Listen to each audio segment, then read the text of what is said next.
أعوذ بالله من الشيطان الرجيم بسم الله الرحمن الرحيم الحمد لله رب العالمين بارك الخلائق أجمعين والصلاة والسلام على جميع الأنبياء والمرسلين سيما من سمي في الآفاق بأحمد وفي الأرض بأبي القاسم محمد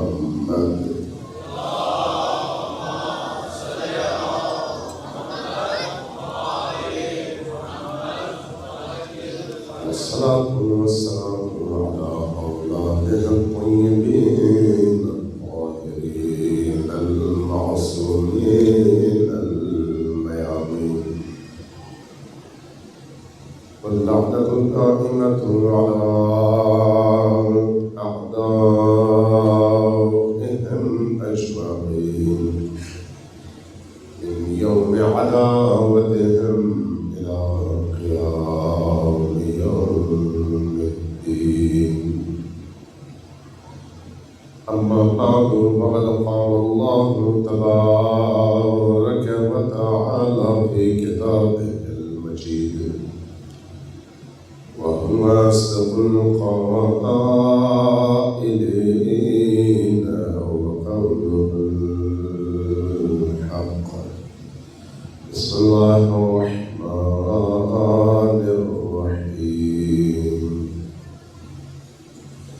قل لا أسألكم عليه أجرا إلا المودة في القربى صلى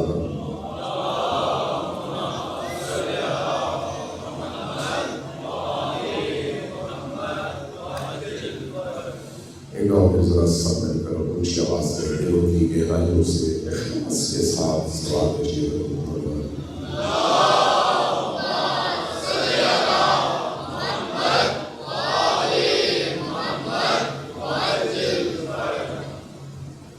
کیونکہ آج جلوس ہے اور پھر اس کے بعد ماتمداری ہے اور ادھر ادھر سے مختلف جو دستے ہیں وہ تشریف لا رہے ہیں، تو اس لیے دوستوں کی خواہش یہ تھی کہ مجلس کا آغاز جلدی ہو جائے اور جلدی ختم ہو،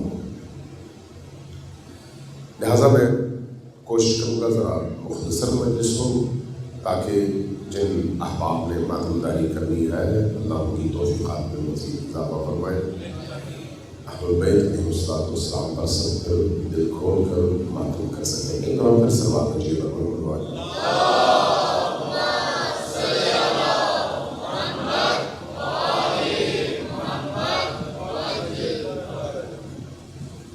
اہل بیت علیہ السلام اور بالخصوص امام حسین علیہ السلام اللہ کی رحمت کا وہ وسیع ترین دروازہ ہے کہ آپ کی شہادت اور کربلا کی اس عظیم تحریک کے نتیجے میں آپ یہ دیکھتے ہیں کہ 1400 سال کا عرصہ گزر گیا ہے، لیکن اب دین اس کے بعد کبھی بھی اس طرح سے دین کو نشانہ نہیں بنایا جا سکا جس طرح سے یزید ابن معاویہ کے دور میں دین نشانہ بنا، اور اسی طرح سے اللہ تبارک و تعالیٰ نے امام حسین علیہ السلام کی شکل میں اپنے بندوں کو خود تک پہنچنے کے لیے ایک ایسا دروازہ کھول دیا جس کے نتیجے میں انسان اگر حقیقی معنوں میں دل کی تہ سے، دل کے تمام جذبات کے ساتھ حسین ابن علی کی بارگاہ میں پہنچے تو وہ کبھی بھی اللہ کے فیض سے محروم نہیں رہتا۔ شرط یہ ہے کہ جس رستے پر حسین ابن علی نے کہا ہے اس رستے پر وہ چلتا رہے۔ اہل بیت علیہ السلام اللہ تبارک و تعالیٰ کی طرف سے مخلوق اور خالق کے درمیان وہ رسی ہے جس سے تمسک کا ہمیں حکم دیا گیا ہے۔ اس لیے ارشاد فرمایا گیا ما ان تمسکتم، جب تک ان سے تم تمسک اختیار کیے رکھو گے، لن تضلوا بعدی ابدا، کبھی بھی گمراہی تمہیں چھوئے گی نہیں۔ اہل البیت سے تمسک کا حکم کیوں ہے؟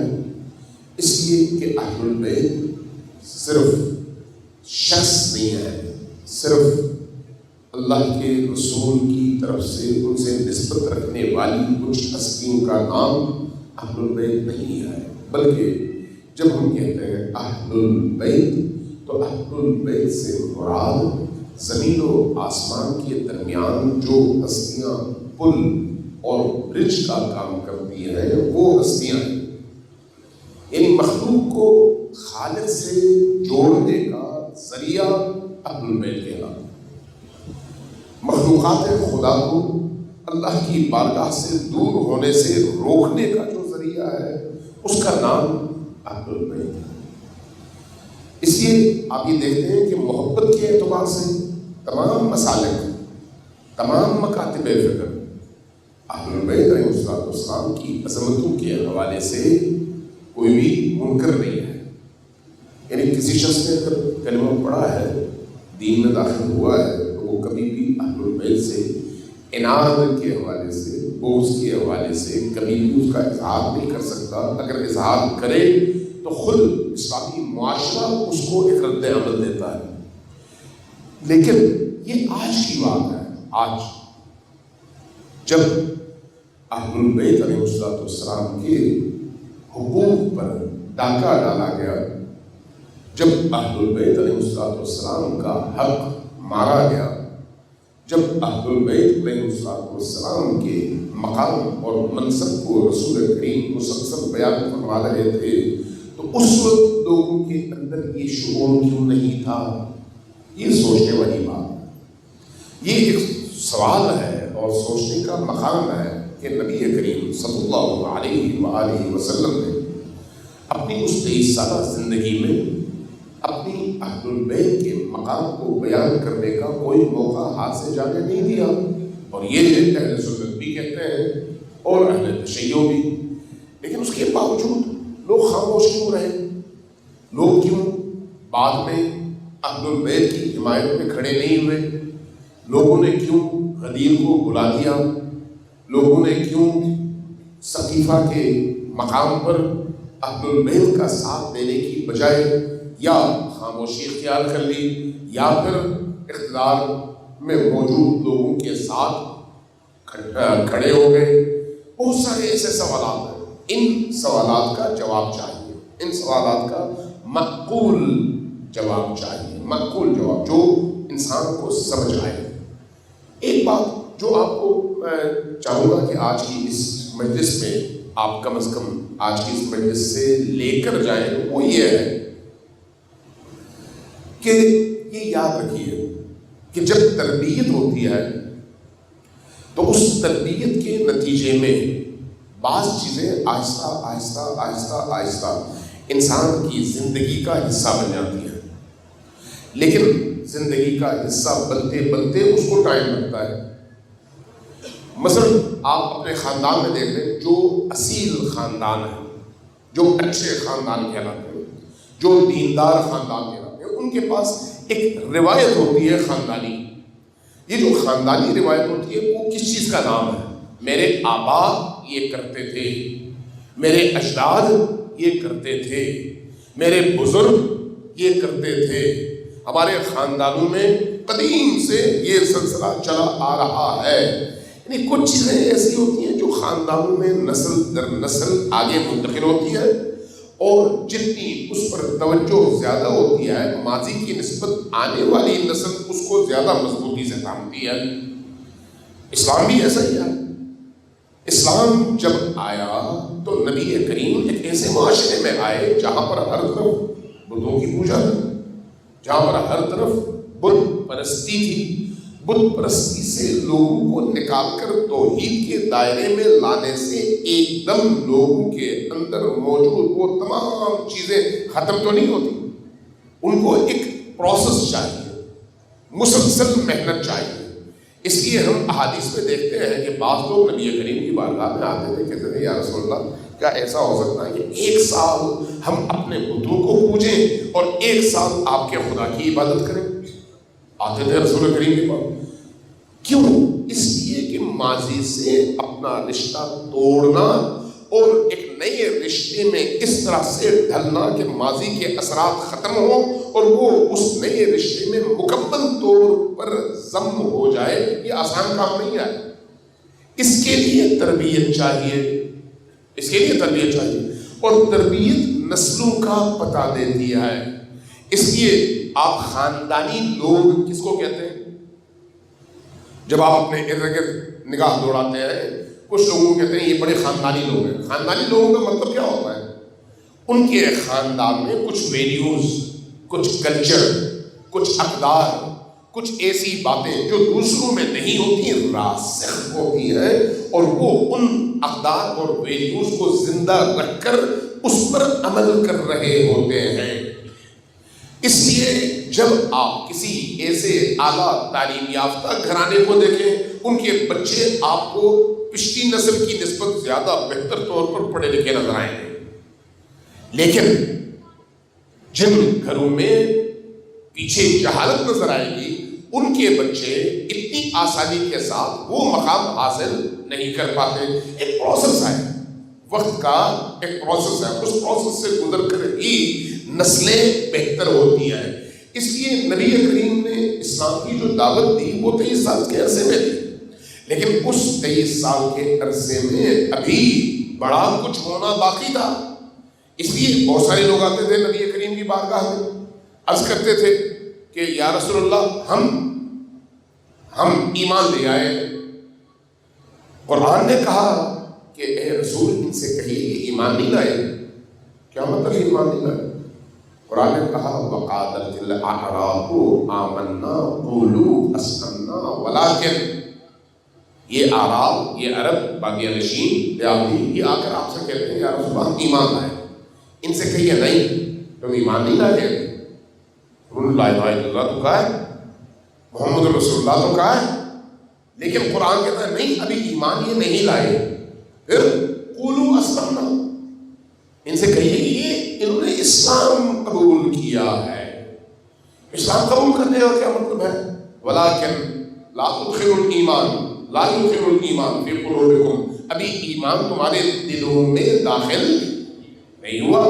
تو اس کا مطلب ہے ایمان کے دلوں میں داخل ہونے کے لیے کچھ شرائط ہیں، کچھ ایسی ضروری چیزیں ہیں جن کی موجودگی میں ہی دل اہل ایمان بن سکتا ہے، دل اللہ کی بارگاہ میں تسلیم میں خم ہوتا ہے، دل پاکیزہ ہوتا ہے۔ لیکن جب تک وہ چیزیں موجود نہ ہوں اس وقت تک نہیں ہوتا۔ لہذا اہل البیت علیہ السلام کی سیرت، اہل البیت علیہ السلام کی تعلیمات، اہل البیت علیہ السلام سے اتباع کا حکم اس لیے ہے کہ وہ جو اسلام کو پہنچانے کا فریضہ ہے وہ ادا ہو گیا۔ اب اس پہنچانے کے بعد اسلام کو ایمان کی شکل میں لوگوں کے دل، دماغ، خون اور ان کی رگوں میں بہنے والے لہو کے ہر قطرے کے ساتھ اس اسلام کو زندہ کرنے کے لیے ایک مسلسل تربیت چاہیے، اور جو یہ تربیت کر سکتا ہے اس کو نبی کی طرح ہونا چاہیے۔ لہذا اہل البیت علیہ السلام کو اس حوالے سے مربی بنا کر نبی کریم نے پیش کیا ہے۔ لہذا قرآن کریم میں کیا پڑھتے ہیں؟ قرآن کریم میں پڑھتے ہیں کہ اس بعث فیہم رسولا منہم یتلو علیہم آیاتہ ویزکیہم ویعلمہم الکتاب والحکمہ۔ اللہ تبارک و تعالیٰ نے ایک رسول کو تم ہی میں سے تمہارے درمیان بھیجا جو تمہارے اندر 3 کام کرتا ہے۔ 3، وہ 3 کام کیا ہے؟ کون سے ہیں؟ یتلو علیہم آیات، اللہ کی آیات کی تلاوت، اللہ کی آیات کی تلاوت تو کرتا ہے، لیکن کتنے لوگ اس کو قبول کرتے ہیں؟ وہ ان کے اندر موجود ان کیفیات پر منحصر ہے کہ کتنے پاک ہیں۔ جتنا دل پاک ہے اتنا وہ قبول کریں گے، جتنا دل ناپاک ہے اتنا وہ دور رہیں گے۔ رسول کا کام ہے قرآن کی آیات کی تلاوت کرنا، اور ان قرآنی آیات کی تلاوت کے ذریعے سے ان لوگوں کا تزکیہ کرنا، تزکیہ یعنی ان کو پاک کرنا، ان کی تطہیر کرنا، ان کو اندر سے دھونا، اندر سے ان کو صاف کرنا۔ لیکن اس صاف کرنے کے لیے سامنے والے کا برتن بھی آمادہ ہونا چاہیے۔ اس لیے ضروری نہیں ہے کہ جو لوگ ایمان لائے، وہ جنہوں نے کلمہ پڑھا، وہ مکمل طور پر اپنے اندر ایمان کو بھی زندہ کرنے میں کامیاب ہوئے ہوں۔ اسی کی طرف تو قرآن اشارہ کرتا ہے، جو کہتا ہے کہ لا یدخل الایمان فی قلوبکم، ابھی ایمان تمہارے دلوں میں داخل نہیں ہوا۔ اسی لیے ہم سورہ جمعہ میں پڑھتے ہیں کہ جب نبی کریم نماز جمعہ کے لیے کھڑے ہیں، نماز جمعہ کے لیے کھڑے ہیں، کون کھڑا ہے؟ نبی کریم۔ کہاں پر کھڑے ہیں؟ مسجد نبوی میں۔ کس کی بارگاہ میں؟ اللہ کی بارگاہ میں۔ سورہ جمعہ کیا کہتا ہے؟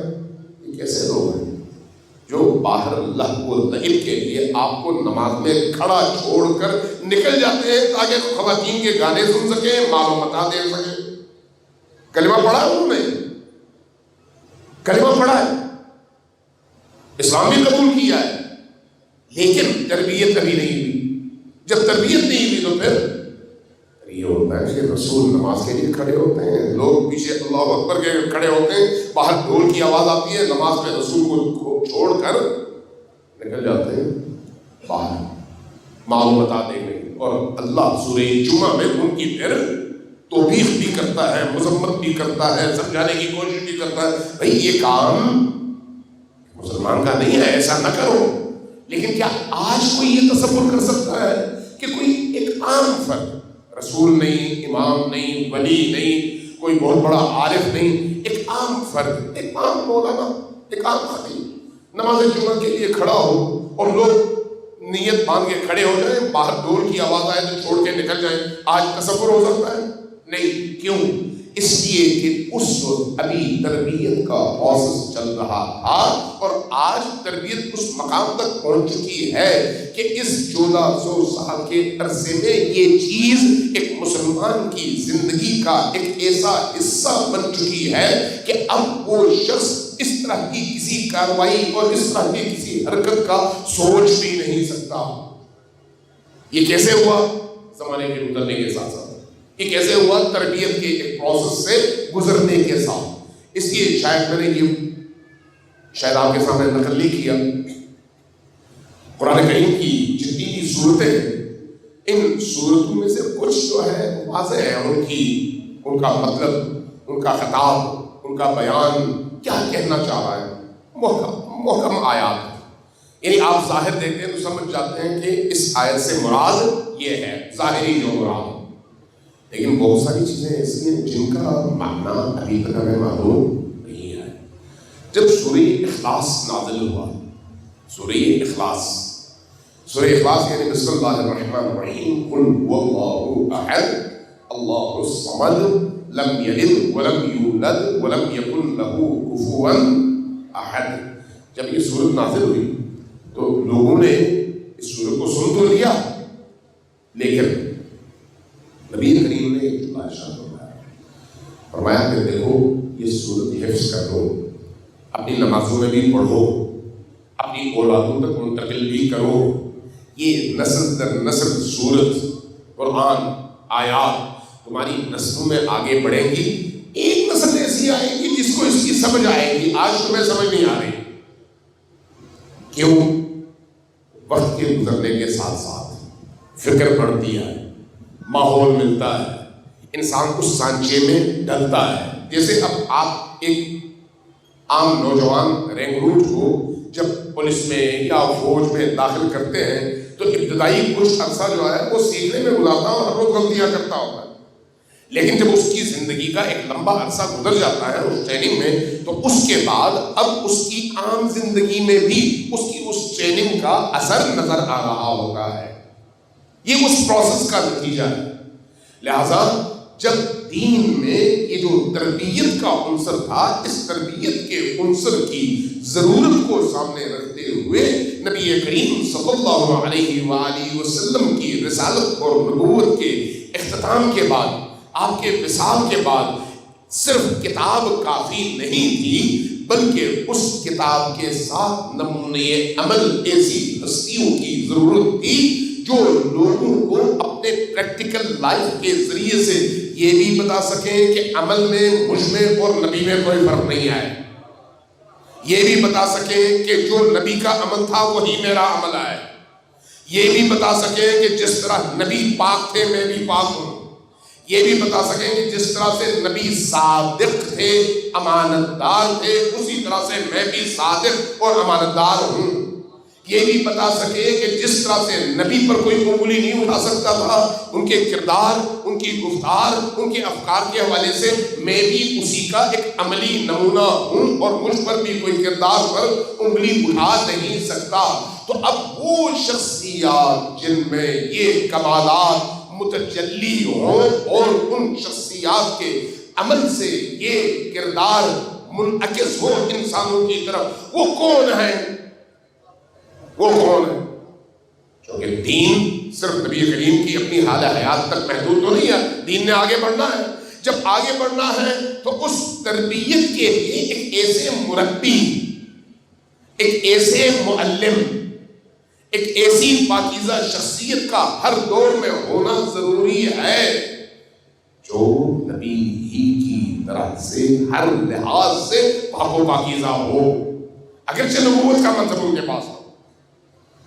لہذا نبی کریم صلی اللہ علیہ وآلہ وسلم نے اس دین کی حفاظت کے لیے اللہ کے حکم سے جن ہستیوں کا نام لے کر، ہاتھ تھام کر اور لوگوں کو متوجہ کر کے یہ حکم دیا کہ صرف قرآن کافی نہیں ہے، بلکہ اس قرآن کے ساتھ ایک زندہ قرآن، ایک بولتے قرآن، ایک چلتے پھرتے قرآن کی ضرورت ہے، اور وہ چلتا پھرتا قرآن تم میں سے کوئی اس لیے نہیں ہو سکتا کہ تمہاری ابتدا اس طرح سے پاکیزہ نہیں ہے جس طرح سے میری ابتدا پاکیزہ ہے۔ لہٰذا یہ بات یاد رکھیے، یہ بات یاد رکھیے کہ جن شخصیات کے حوالے سے نبی کریم نے بعض اوقات میں مفہوم بیان کیا، بعض اوقات میں ان مفاہیم کا مصداق بیان کیا، جب کہا تمہاری امامت ایسے شخص کے ہاتھ میں ہونی چاہیے جس میں یہ کمال ہو، یہ کمال ہو، یہ کمال ہو، یہ کمال ہو، یہ خصوصیات ہو، اور اس میں یہ بھی خامی نہ ہو، یہ بھی خامی نہ ہو، یہ بھی خامی نہ ہو، یہ بھی خامی نہ ہو،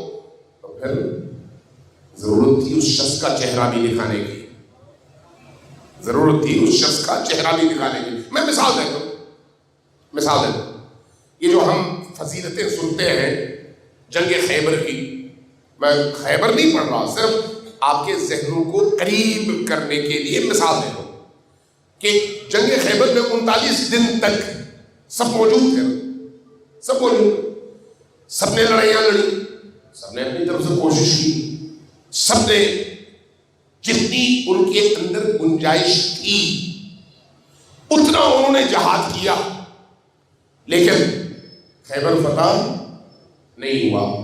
وہ جو 40ویں رات ہے اس میں نبی کریم نے کیا فرمایا؟ نبی کریم نے نام کسی کا نہیں لیا، اوصاف بیان کیے، صفات بیان کی۔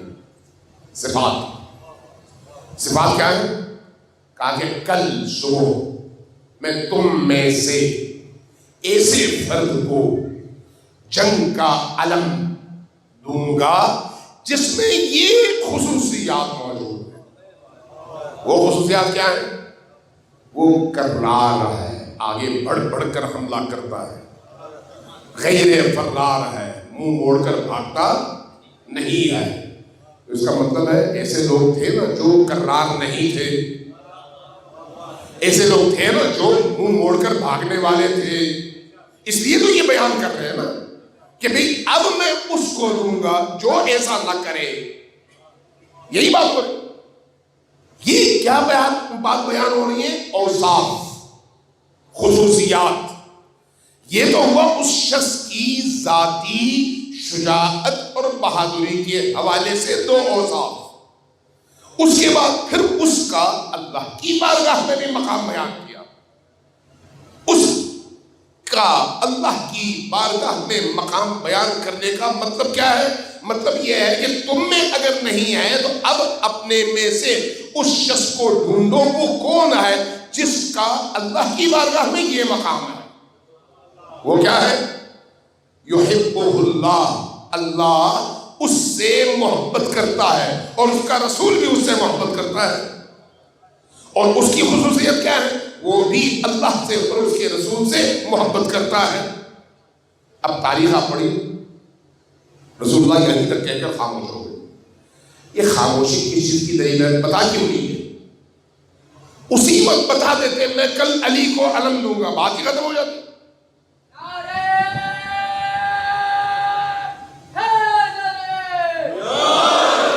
اگر اسی شب کہہ دیتے کہ میں نے کل علی کو علم دینا ہے، وہ جنگ لڑیں گے، تو بات تو ختم ہو جاتی. کیا ضرورت تھی اس مقدمے کی، یہ خصوصیات بتانے کی، اوصاف بتانے کی، اللہ کی بارگاہ میں ان کے مقام کو بتانے کی، اور نام لیے بغیر بتانے کی؟ تاکہ لوگوں کے اندر ایک جستجو، تجسس، ایک آرزو کہ کاش ہمیں وہ مقام حاصل ہو، یہ کیفیت ساری رات رہے. اس لیے آپ مورخین کی کتابیں پڑھیں، اکثر صحابہ کرام ساری رات مچلتے رہے، بے چین رہے، کاش رسول اللہ نے جو اوصاف بیان کی ہیں ان اوصاف کا مصداق ہم قرار پائیں. لیکن صرف خواہشوں سے تو نہیں ہوتا، اس کے لیے پھر وہ جوہر بھی چاہیے. لہذا جب نبی کریم صلی اللہ علیہ وآلہ وسلم نے صبح پوچھا کہ علی کہاں ہے، تو جواب ملا علی آنکھوں کی بیماری میں مبتلا ہے. یہ تمام اہل سنت محدثین نے خیبر کے باب میں یہ بات نقل کی ہے، حدیث کی شکل میں نقل کیا ہے کہ کہا علی کو بلاؤ. علی کو بلائے، بلا کے لے کے آئے تو علی کی آنکھوں کو دیکھ کر آپ نے اپنے زبان مبارک سے وہ جو لعاب ہے وہ نکالا اور علی کی آنکھوں سے لگایا. علی ٹھیک ہو گئے اور اس کے بعد کہا کہ اب دیکھو میں پرچم کس کو دیتا ہوں. علی کا ہاتھ کھڑا ہوا اور علی کے ہاتھ میں پرچم دیا، تاکہ اب ساری دنیا متوجہ ہو کہ وہ شخصیت جس میں یہ سارے کمالات موجود ہیں وہ صرف اور صرف علی ہے، علی کے علاوہ کوئی نہیں ہے. یہی کیفیت حضرت زہرا کی ہے، یہی کیفیت حضرت امام حسن کی ہے، یہی کیفیت حضرت امام حسین کی ہے. قرآن کا بھی یہ اسلوب ہے اور خود نبی کریم کا بھی یہ اسلوب ہے. اسلوب تربیت ہے.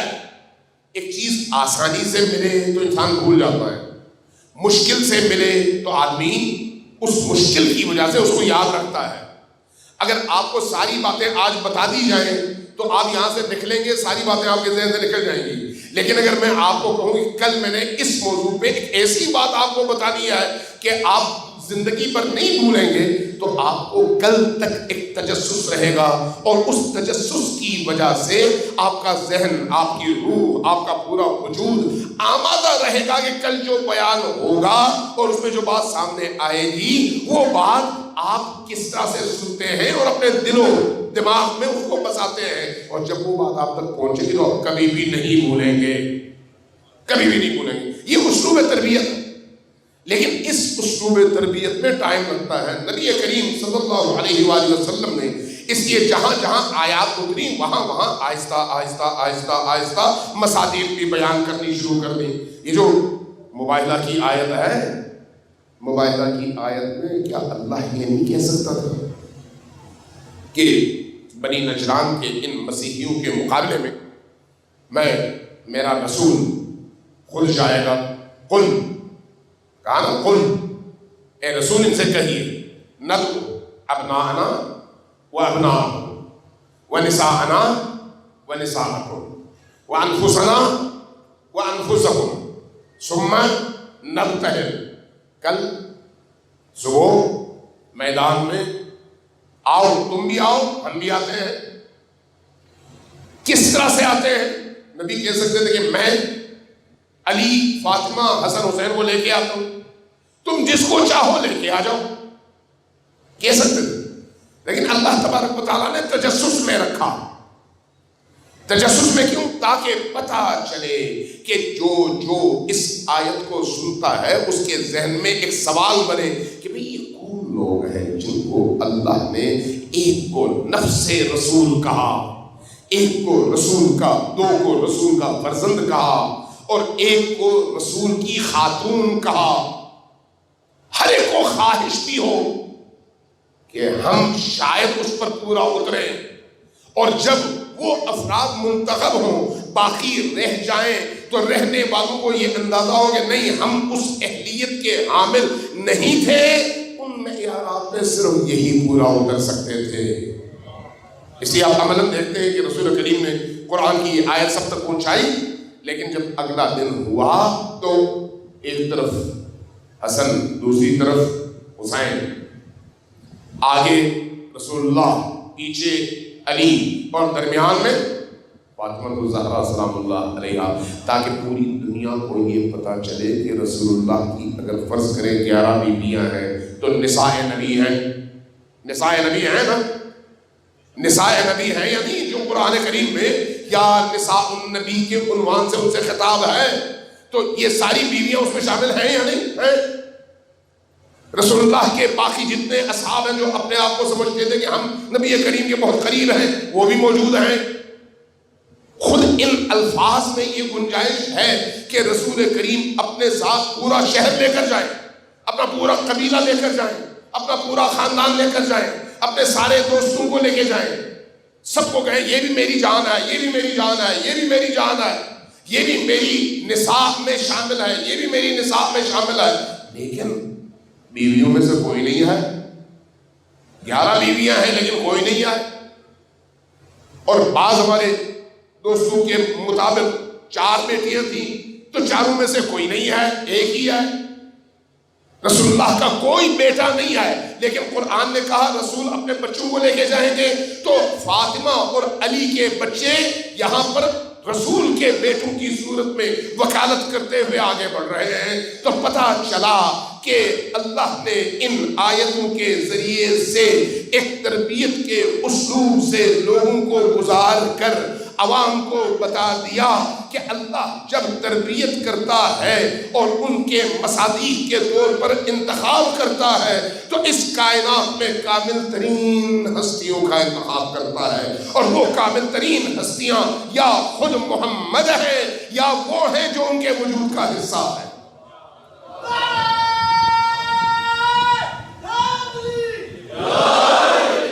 صلوات بھیجیے پر محمد و آل محمد.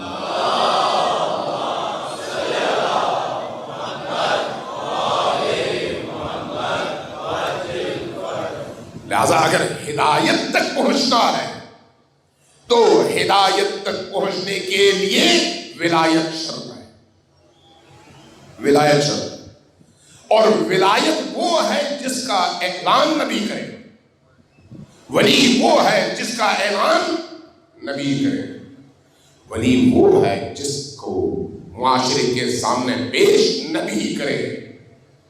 لوگ اپنی طرف سے ولی نہیں بن سکتے، لوگ مل کر ولی نہیں بنا سکتے. ایک سمپل سی مثال ہے، میں آپ سے عرض کرتا ہوں. ایک حدیث ہے، ایک حدیث تمام اہل سنت علماء کرام اس حدیث کو نبی سے منقول حدیث کے طور پر قبول کرتے ہیں. آپ کی توجہ ہے؟ جن کی توجہ ہے وہ ذرا اونچی آواز سے صلوات بھیجیں.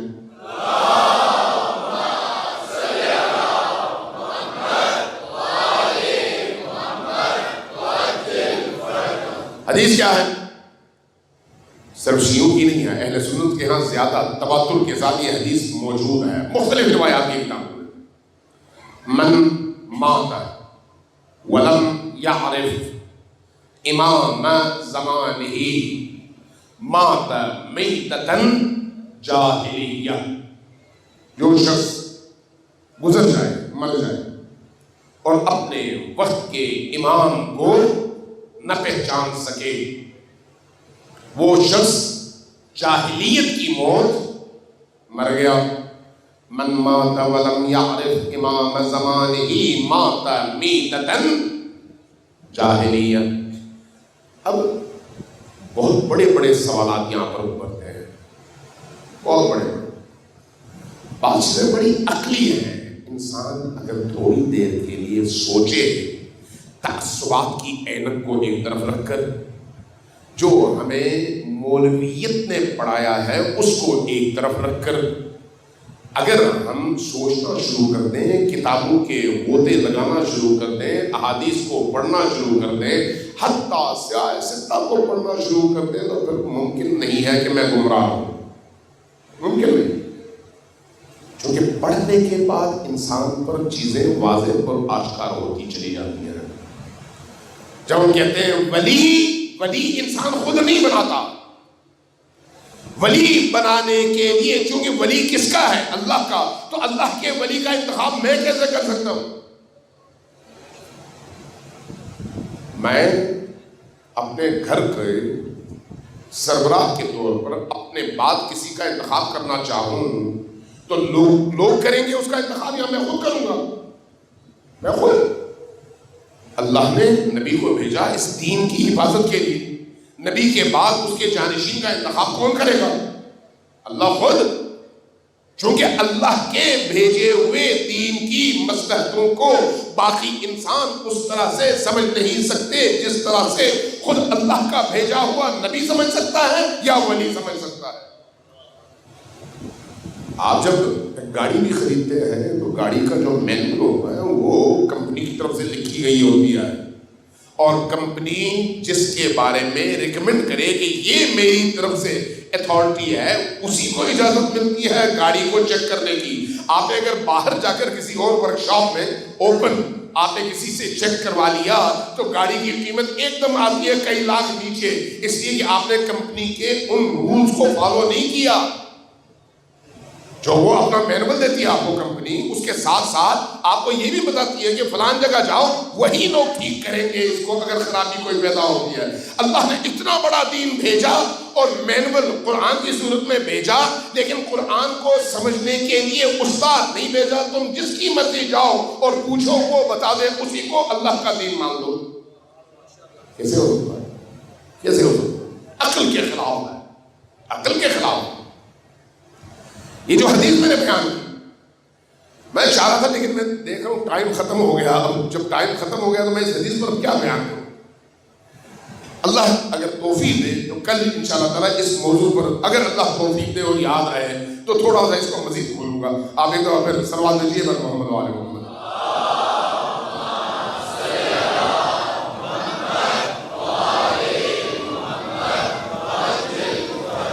ایک نکتہ میں آپ سے ایک نکتہ ذرا آپ کو یاد رہے، سیاہ ستہ میں روایات کس کے بارے میں؟ امام مہدی علیہ السلام کے بارے میں۔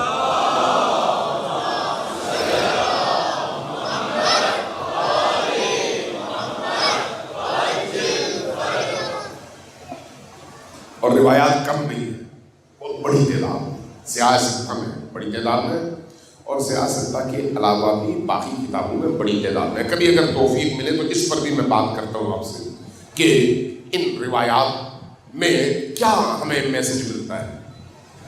اس بات پر سب کا اتفاق ہے کہ نبی کے بعد نبی کے 12 خلفاء ہوں گے، سب کا اتفاق۔ تعداد کے لحاظ سے کوئی اختلاف نہیں ہے، توجہ ہے میں کیا حاصل؟ تعداد کے لحاظ سے کوئی اختلاف نہیں ہے۔ ایک اور نقطے پر بھی سب کا اتفاق ہے، وہ کیا ہے؟ وہ یہ کہ وہ جو 12واں ہے وہ مہدی آخر الزماں ہے، اس پر بھی سب کا اتفاق ہے۔ سب کہتے ہیں کہ وہ جو 12واں خلیفہ ہے رسول کا، ہادی ہے، مہدی ہے، منجی ہے، دنیا کو گمراہیوں سے نکالنے والا ہے، اللہ کی حکومت زمین پر قائم کرنے والا ہے، زمین سے ظلم مٹانے والا ہے، لوگوں کو دین سے جوڑنے والا ہے، ظالموں کو سرنگوں کرنے والا ہے، مظلوم کو سربلند کرنے والا ہے، اس کا نام مہدی موعود ہے۔ اس میں کوئی عالم اسلام میں اختلاف نہیں ہے۔ بنوریا کے بہت بڑے مفتی تھے، مفتی نظام الدین شاہ نظری، بعد میں ان کو قتل کر دیا گیا کراچی میں، تو انہوں نے امام مہدی پر کتاب لکھی ہے، بنوریا کتاب لکھی ہے، بہترین کتاب، امام مہدی کی ذات کے حوالے سے، ان کے صفات کے حوالے سے، ان کی آمد کے حوالے سے، اور فتن کے حوالے سے، فتنوں کے حوالے سے، ان آنے والے چیلنجز کے حوالے سے، بڑی خوبصورت کتاب ہے۔ اور اسی طرح سے روایات کی کوئی کمی نہیں ہے۔ اقد الدرر جیسی کتابیں اہل سنت بڑے بڑے علماء نے لکھی ہیں، امام مہدی آخر الزمان پر اہل سنت بڑے بڑے علماء نے کتابیں لکھی ہیں کہ ایک ہستی ایسی ہے جو آل رسول میں سے ہے اور نبی کریم کے 12ویں جانشین کے طور پر اس نے آنا ہے، ٹھیک ہے، اس نے آنا ہے۔ اس پر سب کہا اتفاق ہے یا اختلاف؟ آپ سے پوچھ رہا ہوں، اتفاق ہے، سب کا اتفاق ہے۔ ایک جگہ میں کچھ علماء کے ساتھ تشریف بیٹھا ہوا تھا، علماء تشریف فرما تھے، مختلف مسائل تھے، میں نے اس حدیث پر ذرا بات کی، میں نے کہا یہ بتائیے کہ یہ حدیث متفق علیہ ہے کیا اس پر تمام اہل سنت کا بھی اتفاق ہے کہا؟ میں نے کہا پھر ایک کام کرتے ہیں،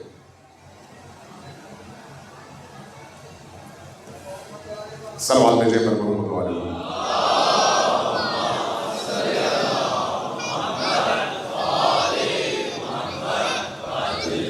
آج بارش باہر زیادہ ہے اور اس کی وجہ سے جو آپ کی انتظامیہ ہیں وہ بن گئی ہے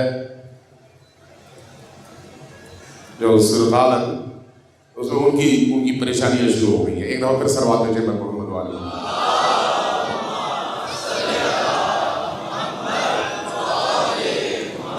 بس اسی جملے پر میں اپنی گفتگو ختم کرتا ہوں۔ ایک دفعہ پھر سلوات بھیجیں پر محمد والے۔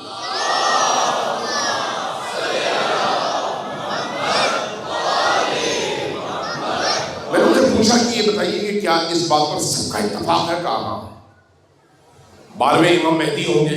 ہاں ہوں گے۔ باقی 11 میں اختلاف ہے، یہ مسلم ہے، خود علماء اہل سنت کے درمیان بڑا شدید اختلاف ہے کہ وہ 11 کون ہے، لیکن 12ویں پر اتفاق ہے۔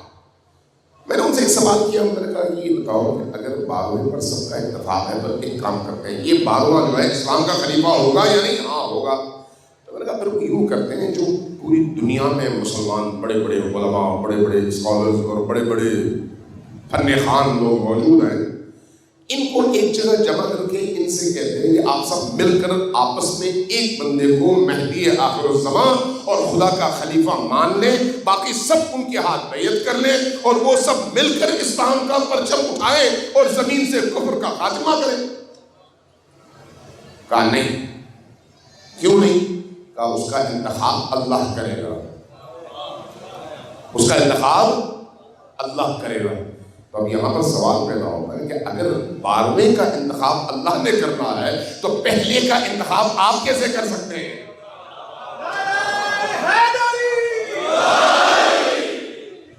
اگر اللہ کے خلیفہ ہیں تو اللہ کے خلیفہ کا انتخاب اللہ نے کرنا ہے، چاہے وہ پہلا ہو یا 12واں۔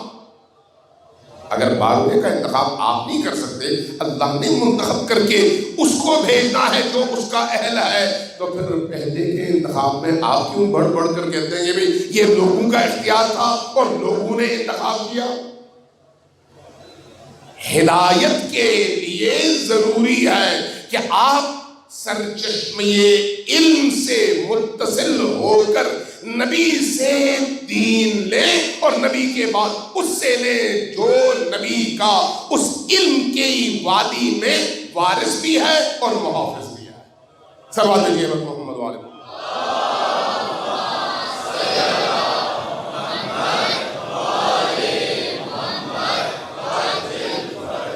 عزیزان گرامی، آج آپ کے ہاں جلوس ہے، اور صرف جلوس نہیں ہے بلکہ حضرت عباس علمدار کا علم بھی لے کر آپ نکل رہے ہیں۔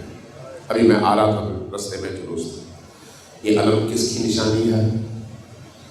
اس شجاع ترین ہستی کی جس نے کربلا کے میدان میں اپنی شجاعت اپنے اندر رکھی، دکھا نہیں سکا۔ دیکھیے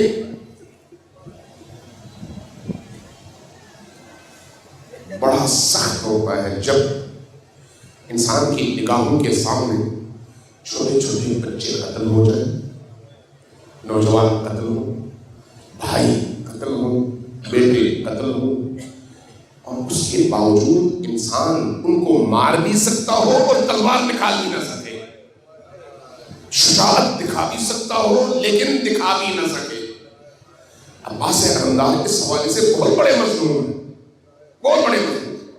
جو وہ کر سکتے تھے وہ کچھ اور تھا، لیکن کربلا میں اجازت نہیں ہوئی، چونکہ بہت اس کے لیے برداشت چاہیے۔ انسان اپنے غصے، اپنے جذبات کے اظہار کا موقع اگر اس کو ملے تو اس کی بھڑاس نکل آتی ہے، مطمئن ہو جاتا ہے، لیکن اگر اپنے جذبات کا اظہار نہ کر سکے اور اپنے آپ کو شعوری طور پر روکے تو اس کے لیے بڑی طاقت چاہیے، بڑا حوصلہ چاہیے، بڑی برداشت چاہیے، اور عباس علمدار نے وہ برداشت کربلا میں کر کے دکھایا ہے۔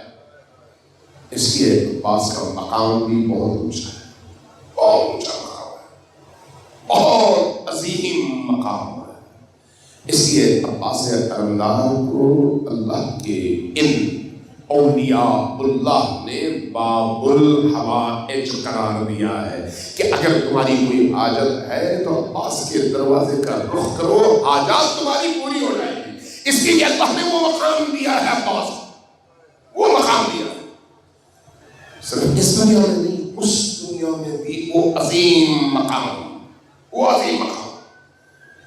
دو چار نکات عرض کروں چونکہ ٹائم اب کم ہے، میں کوشش کروں گا تھوڑے سے مسائل بھی ہوں۔ پھر آپ نے امام صادق علیہ السلام کی وہ حدیث سنی ہوگی یا شاید میں نے سنائی ہو، امام فرماتے ہیں کہ جب محشر برپا ہوگا، سارا محشر حضرت آدم سے لے کر قیامت تک کے تمام انسان میدان محشر میں مضطرب، پریشان اور رو رہے ہوں گے کہ ہمارے ساتھ کیا ہوگا۔ سب کو شفاعت کا انتظار ہوگا، سب بیتاب ہوں گے، ان کے اضطراب، ان کی بیتابی، ان کی پریشانی، ان کی تکلیف کو دیکھیں گے۔ رحمت تو آدم کی رحمت جوش میں آئے گی، اونچی آواز سے پکاریں گے بیٹی فاطمہ کہاں ہو۔ جیسے ہی آپ پکاریں گے بیٹی فاطمہ کہاں ہو تو کیا دیکھیں گے؟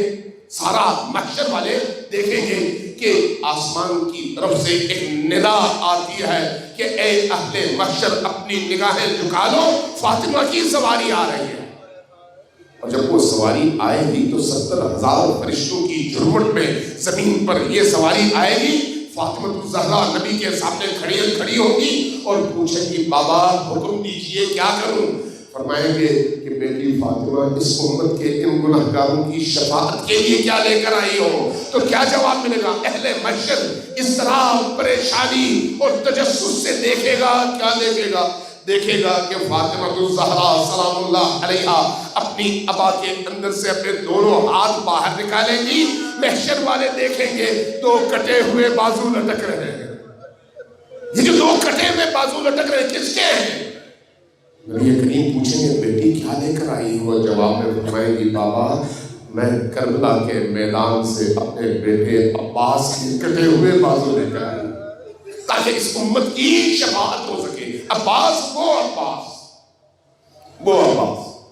وہ عباس جس کو بڑے بڑے علماء کہتے ہیں اور لکھتے ہیں کہ اگر کربلا میں کسی کو حوصلہ تھا تو وہ عباس کی وجہ سے۔ زینب سلام اللہ علیہا کی آس کب ٹوٹی ہے پتہ ہے آپ کو؟ کب ٹوٹی ہے؟ آیت اللہ مسلمہ ہوئی کا وہ جملہ ہے، 3 جملے ہیں جو وہ نقل کرتے ہیں ان کی سوال عمری میں۔ کربلا آتے باب القبلہ میں کھڑے ہو جاتے، حضرت عباس علمدار کے ذریح کی طرف دیکھتے اور 3 سلام بھیجتے، 3 سلام۔ ان میں سے پہلا سلام یہ ہوتا السلام علیک یا شباب الحسین، اے حسین کی جوانی عباس آپ پر میرا سلام۔ کیوں؟ اس لیے کہ جب عباس کی شہادت کی خبر آئی تو حسین ابن علی ایک دفعہ قبر پر ہاتھ رکھ کر جھک گئے اور فرمایا الآن انکسرت ظہری، اب میری کمر ٹوٹ گئی، میرا عباس جدا ہو گیا، وہ عباس۔ اور دوسرا جملہ بڑا ہی خطرناک جملہ، بڑا ہی خطرناک، فرماتے السلام علیک یا حجاب زینب، اے زینب کے حجاب عباس، آپ پر میرا سلام ہو۔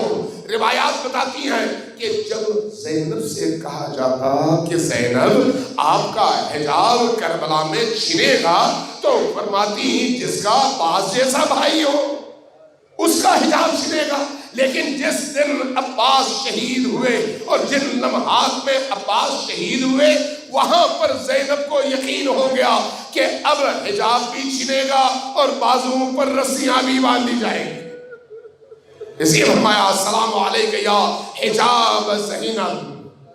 اور تیسرا جملہ بڑا ہی دردناک جملہ ہے، اور کن کے لیے؟ صاحبان اولاد کے لیے۔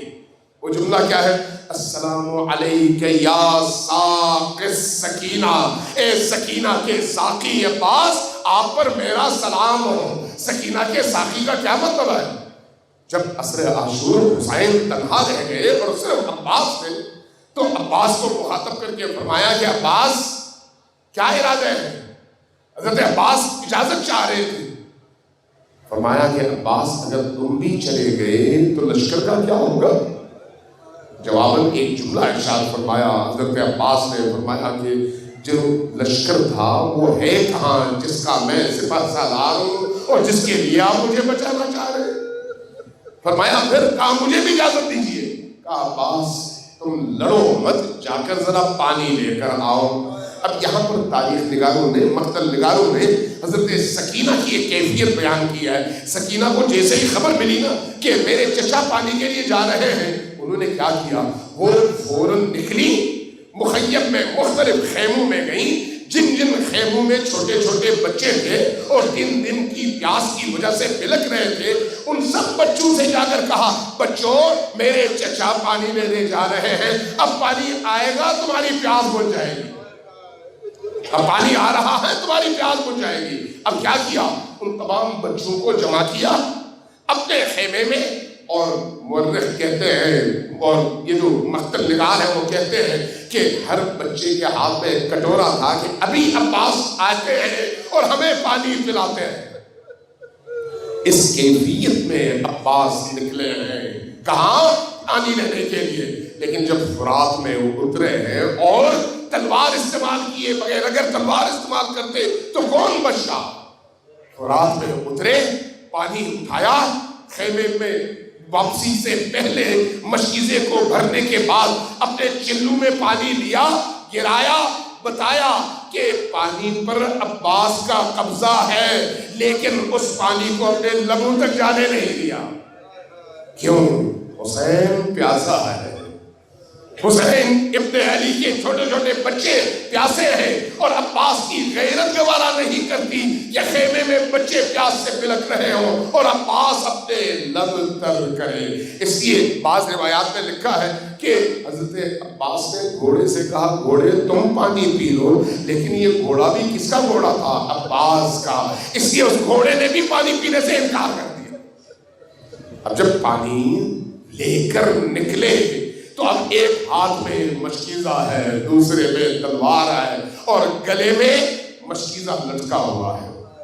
ایک ہاتھ میں علم ہے، دوسرے میں تلوار ہے، اور گلے میں مشکیزہ لٹکا ہوا ہے۔ خیمے کی طرف آ رہے ہیں، پوری طاقت کے ساتھ خواہش یہی ہے کہ خیمے تک پانی پہنچ سکے۔ ایک دفعہ ایک کھجور کے درخت کے پیچھے سے ایک شقی اچانک نکلتا ہے اور وار کرتا ہے، جیسے ہی عباس کے بازو پر وار ہوتا ہے اور بازو گرتا ہے، عباس کی زبان سے ایک مصرع نکلتا ہے، واللہ ان قطعتم یمینی انی احامی ابدا عن دینی، بے شک تم میرے بازو کاٹو لیکن میں اپنے مولا حسین کی حمایت سے ایک لمحے پیچھے نہیں ہٹوں گا۔